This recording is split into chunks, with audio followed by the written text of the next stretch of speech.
मुरादाबाद पहुंचे समाजवादी पार्टी के पूर्व कैबिनेट मंत्री राम आसरे विश्वकर्मा से पब्लिक टीवी इंडिया के संपादक अंकित चौहान ने खास बातचीत की। इस दौरान उन्होंने भारतीय जनता पार्टी की सरकार पर निशाना साधते हुए कहा कि अब प्रदेश की जनता उत्तर प्रदेश में समाजवादी साइकिल चलाना चाहती है और भाजपा को खदेड़ना चाहती है। इसी के साथ अन्य गंभीर मुद्दों पर भी चर्चा की। उत्तर प्रदेश में विधानसभा चुनाव है, ऐसे में राजनीतिक सरगर्मियां बहुत तेजी से आगे बढ़ रही हैं। तो वहीं राजनीतिक लोग भी क्षेत्रों में जाकर जनता का साथ मांग रहे हैं और सरकार एक दूसरे की बदलने का दावा भी कर रहे हैं। आज इसी मुद्दे पर हम बात करेंगे समाजवादी पार्टी के पूर्व कैबिनेट मंत्री जी हैं राम आसरे जी, जिन्होंने समाजवादी सरकार में रहते हुए लगातार काम किए हैं। जानेंगे कि उत्तर प्रदेश का माहौल क्या है और इस बार उन्हें क्या लगता है कितनी सीटों पर समाजवादी पार्टी विजयी होने वाली है। जी सर, सबसे पहले तो आपका स्वागत है। जानेंगे कि उत्तर प्रदेश की जो राजनीति है कहीं ना कहीं त्रिकोणीय नजर आ रही है। सबसे बड़ा पहला सवाल। नहीं, उत्तर प्रदेश की राजनीति पूरी तरह से साफ हो चुकी है।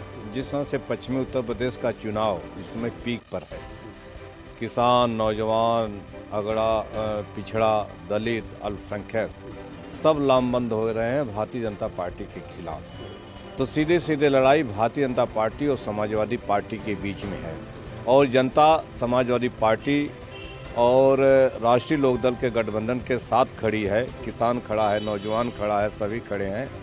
तो मुझे विश्वास है कि समाजवादी पार्टी और राष्ट्रीय लोकदल का गठबंधन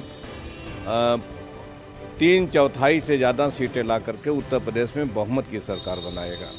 अच्छा, लगता है कि जिस तरीके से विपक्ष ने सवाल किया कि लगातार गठबंधन की ज़रूरत पड़ रही है, कहीं ना कहीं सिर्फ यही वजह मानी जाए कि उत्तर प्रदेश में समाजवादी पार्टी कमज़ोर हो रही है। नहीं, ये तो भारतीय जनता पार्टी ने 44 दलों का गठबंधन करके केंद्र में सरकार चलाई। तो जो लोग 44 दलों से गठबंधन कर सकते हैं, माननीय अखिलेश यादव जी अगर 2-4 दलों से गठबंधन कर सकते हैं तो उनके गठबंधन कमजोर बता रहे हैं। अगर ये पैमाना होगा तो भारतीय जनता पार्टी फिर कहीं नहीं टिकती, एकदम कमजोर है। लेकिन उनका दावा तो ये रहता है कि लगातार जो सवाल है कि जिससे भी गठबंधन किया है वो टिका नहीं किसी के साथ। ये कहना गलत है। हर गठबंधन के अपने सिद्धांत होते हैं और हर गठबंधन के अपने परिणाम होते हैं।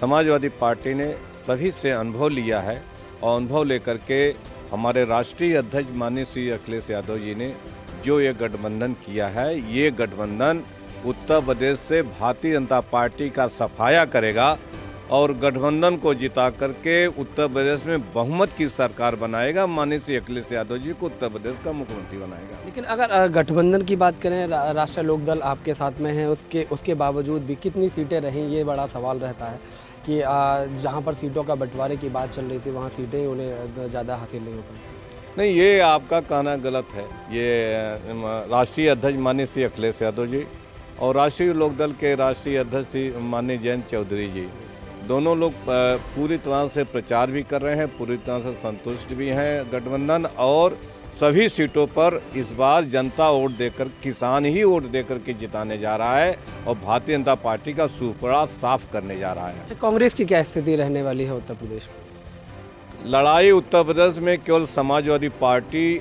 और भारतीय जनता पार्टी के बीच में है और कहीं कोई टिकता नहीं है। मुरादाबाद जहां पर आप हैं, मुरादाबाद जिला है, यहाँ पर जो मौजूदा विधायक रहे, उनके 2 प्रत्याशी जो 2 विधायक रहे, उनके टिकट काट दिए गए, उसके बाद में वो बागी हो गए। क्या लगता है उनसे कुछ नुकसान का सामना करना? देखिए, उत्तर प्रदेश की जनता ने स्पष्ट रूप से मन बना लिया है माननीय श्री अखिलेश यादव जी को उत्तर प्रदेश का मुख्यमंत्री बनाने के लिए। भारतीय जनता पार्टी से लोग नाराज हैं, तो चाहे कोई बगावत करे या कुछ करे, कोई असर नहीं पड़ने वाला है। जो सीटें तो समाजवादी पार्टी ने जिसको टिकट दिया है या गठबंधन ने जिसको टिकट दिया है वही सीटें जीतेंगी और सरकार समाजवादी पार्टी की बनेगी।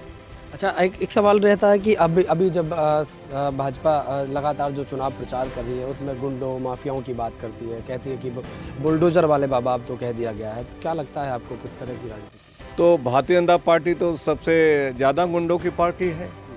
इनके जो है जितने भी 183 दागी उम्मीदवार हैं, जब खुद मुख्यमंत्री के ऊपर 3 दर्जन से ज़्यादा मुकदमे हों, डिप्टी सीएम के ऊपर मुकदमे हों और गंभीर मुकदमे 302 तक के मुकदमे हों, तो वो जो है दूसरों को कैसे आरोपित कर सकते हैं।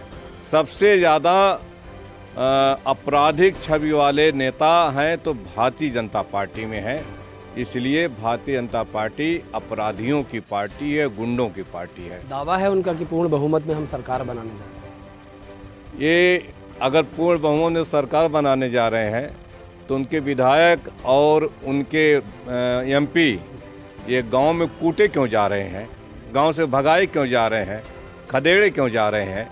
समाजवादी भारतीय जनता पार्टी का प्रत्याशी गांव में घुस नहीं रहा है, जनता दौड़ा ले रही है, उनके गाड़ियों के शीशे तोड़ रही है, तो यही उनकी बहुमत की सरकार है।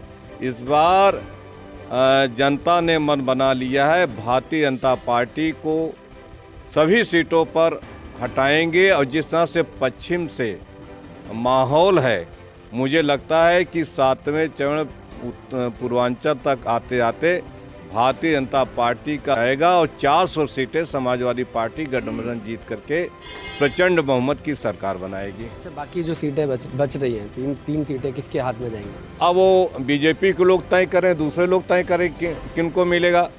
सीटें तो सब समाजवादी पार्टी माननीय अखिलेश यादव जी के लोग जीत रहे हैं। तो ये थे हमारे साथ में पूर्व कैबिनेट मंत्री, जिन्होंने सीधे तौर पर कहा है कि हम उत्तर प्रदेश में 2022 के इलेक्शन के बाद में हमारा सरकार बनाने जा रहे हैं। अब देखना होगा कि आखिरकार किसके सर पर ताज सजना है, यह भी देखना बाकी होगा। अपने सहयोगी के साथ मैं अंकित चौहान।